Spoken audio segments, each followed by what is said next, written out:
저는 내년 증시는 상반기 말, 하반기 초 요때쯤에는 조금 조심은 좀 해야 되지 않을까 싶어요. 그 연준이 고금리 4.5%를 그 상태에서 피봇을 한다고 하더라도 상당히 긴 기간을 유지하겠다라고 얘기를 했는데, 지금 현재 그 정도 금리를 유지하면서 견딜 수 있는 국가가 생각보다 많지 않을 거예요.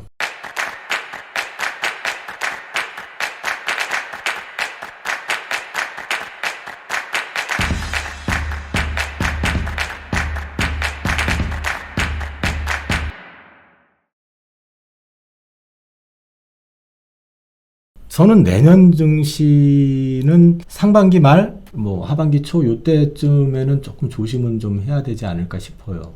전체적으로 봐서는. 일단 그 연준이 그 고금리 4.5%를 그 상태에서 피봇을 한다고 하더라도 상당히 긴 기간을 유지하겠다라고 얘기를 했는데, 지금 현재 그 정도 금리를 유지하면서 견딜 수 있는 국가가 생각보다 많지 않을 거예요. 그렇죠. 거기다가 경기가 침체가 들어서게 되고, 또 이제 지역별로 이제 완전히 나눠지잖아요. 지금 중국, 러시아 이쪽이 이제 한쪽이 될 거고, 미국을 해서 유럽 쪽으로 이렇게 한쪽이 될 텐데, 나눠지게 되면은 결국은 싸게 만들어서 팔던 제품들도 이제 서로 수통이 안 되게 되면 기본적으로 제조 원가도 올라가야 될 가능성이 높고, 그러면은 인플레가 잡힌다고 해도 옛날처럼 확 떨어지는 그런 게 아니라 기저효과에 의해서 이제 줄어드는 그런 정도일 거기 때문에, 사실은 어떻게 보면은 생활하기가 이전보다는 좀 많이 쉽지 않은 그림이 될 가능성이 높다는 거죠.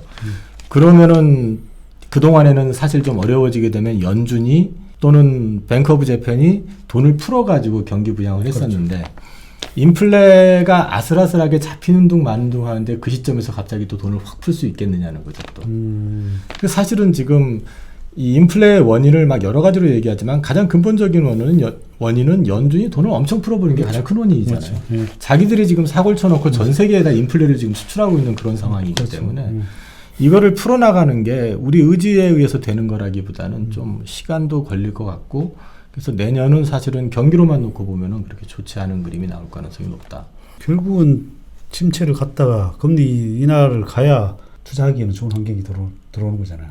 근데 금리 인하를 할 때 연준이 이제 여태까지 맞은 게 거의 없었잖아요. 연준이 한 말이. 근데 금리 인하를 한다고 했을 때 과연 그 환경이 이제 진짜 인플레가 잡혔고, 그러니까 이제 조금 풀어줘도 괜찮을 것 같아서 풀어줄 것이냐, 아니면 어떤 크러쉬 상황, 어떤 리스크가 돌발이 돼가지고 영국이 됐든 특정 국가들, 요즘 베트남도 막 금리 폭등하고 난리 났었잖아요. 특정 국가의 어떤 디폴트들이 연쇄적으로 좀 터지면서 그것 때문에 자기네들한테 피해를 줄 것 같으니까 금리를 내릴 거냐, 이제 그거에 따라 좀 다를 수 있을 것 같아요.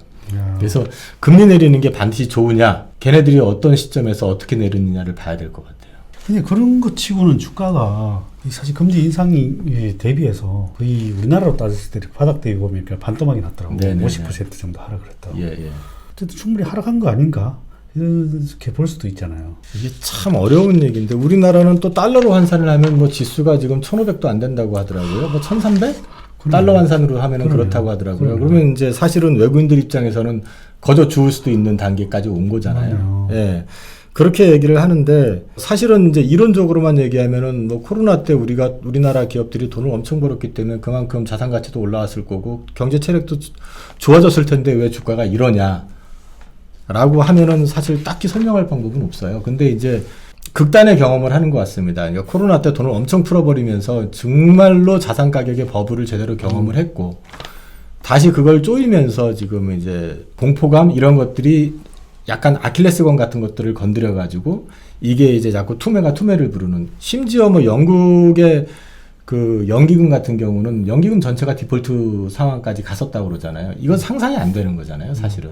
우리나라 국민연금이 만약에 그렇게 됐다고 생각을 해보세요. 그럼 말이 안 되가 아니라 전부 가만히 있지 않을 거예요, 아마. 근데 그런 상황까지 갈 정도의 어떤 극단적인 상황을 지금 경험하고 있는 과정이기 때문에 그 리스크가 고스란히 우리나라 같이 내수 시장이 작고 주로 이제 해외 의존도가 높은 기업들로 구성되어 있는 쪽에 좀 심하게 데미지로 와닿은 거 아니냐.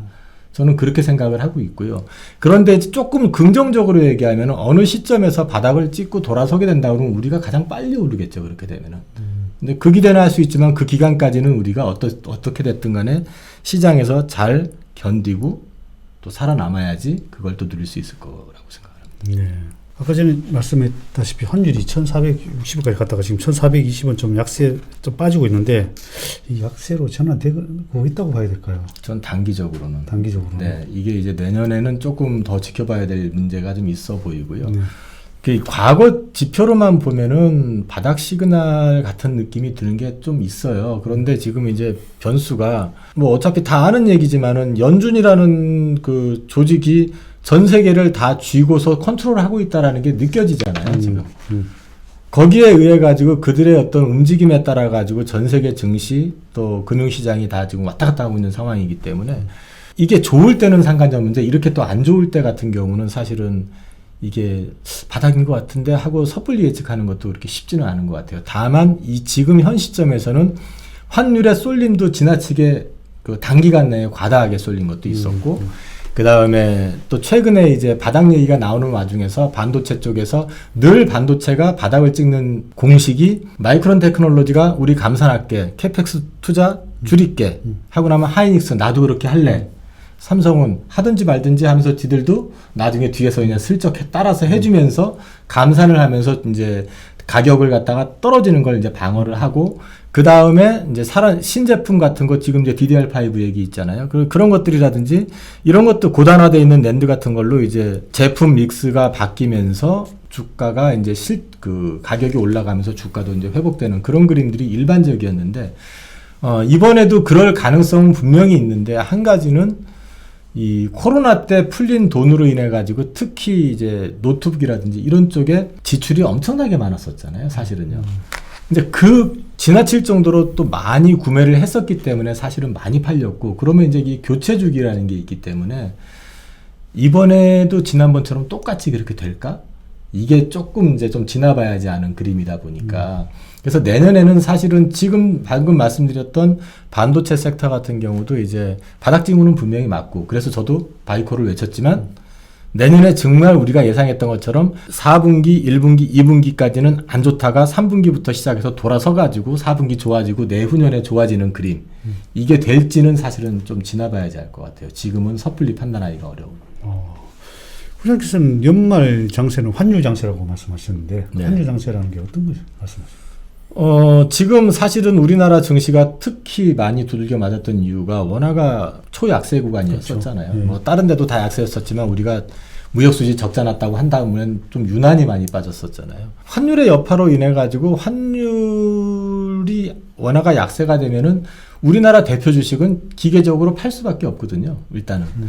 근데 사실 우리나라 대표주 같은 경우는 환율이 약세면은 이익이 좋아야 정상인데 전체 경기가 꺾이니까 실적이 꺾였잖아요, 지금 사실은.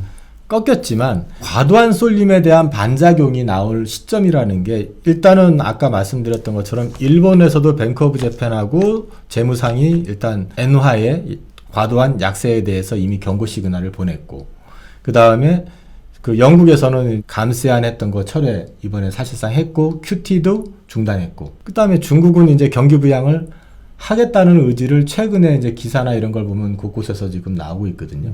중국이 경기 부양을 하게 되면은 위안화가 약세 요인은 아닐 거고 그 다음에 그 타이밍에 일본이 지난번처럼 한 방에 쏠지 어쩔지 모르겠지만 영국같이 또 엉뚱한 짓을 누군가가 하지 않는다 그러면 충분히 방어할 수 있는 여력이 되고 또 일본이 갖고 있는 가장 큰 무기는 미국채잖아요. 사실은 미국에서 미국채를 발행을 했을 때 최대 지금 고객은 일본이거든요. 그러니까 일본을 무시할 수는 없어요, 미국이. 그러니까 이제 그 일본 같은 경우도 이제 어느 시점에서는 방어가 들어올 시점인 것 같고 우리나라 같은 경우도 지난번에 하는 총재께서도 말씀하셨지만 우리가 이제 무역수진 적자지만 그 경상수지는 흑자를 내다가 지난달에 적자가 났는데 이거는 다시 흑자로 돌아설 거다라고 이제 말씀하신 것도 있고 우리나라는 유가만 조금 더 안정이 되면은 사실은 무역수지는 이분하게 나올 가능성은 있거든요. 뭐 이번 달은 좀 쉽지 않더라도 그 다음 달이 됐든 그렇게 되면은 원화는 또 거기서 강세 요인이 나올 수 있고 파운드화는 오늘 뭐 당장 그거 포기한다고 그러니까 이제 강세로 지금 돌아서 있는 분위기고 그러면 이제 환율 쪽에서 조금 안정이 되는 그림이 나올 가능성은 있죠. 그렇다면 장세는 이제 대형주 장세로 바뀌었나요? 저는 우선 외국인이 들어와야 되고요. 지금 과거에는 기관이 사가지고 증시를 움직이거나 아니면 개인 투자자들이 선호하는 종목들 이렇게. 근데 지금 개인 투자자들이 여력이 없잖아요. 지금 그렇죠, 사실은요. 그렇죠. 그리고 이번에 장 부러지면서 수급이 다 부러져 버렸고. 그렇죠. 그런데다가 지금 이제 환이 돌아선다고 했을 때 외국인이 들어오게 되면 당연히 중소형주가 아니라 대형주로 들어올 것이고 또 한 가지는 지금 증환기금 얘기 자꾸 나오는데 증환기금이 사면은 중소형주는 안 살 거예요. 그렇겠죠. 지수 방어하기 위해서 이제 사는 그렇죠. 거죠. 뭐 수급적으로 봤을 때 대형주가 상대적으로 편할 수밖에 없다라고 이제 생각을 하는 거죠. 예. 그럼 물론 중소형주 쪽에서도 요 며칠 올라오는데 보면은 중소형주 쪽에서도 상당히 세게 올라오는 종목들이 있기는 있어요. 근데 이제 그게 일반적인 어떤 개별 종목 장세로 확산되는 것보다는 그건 말 그대로 이제 몇몇 종목들에 국한될 것 같고 아무래도 좀 환율 수혜주이면서 외국인들이 살 수 있는 종목 쪽으로 조금 들어오지 않겠느냐 저는 그렇게 보고 있습니다.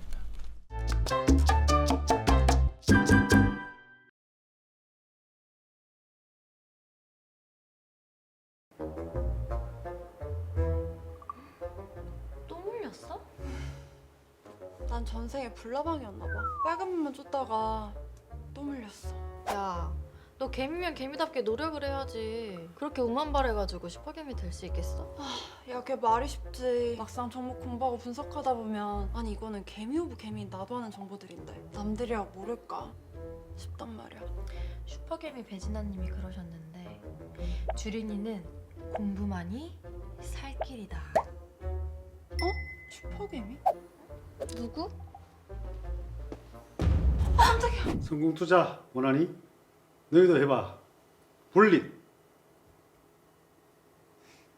왜 반말?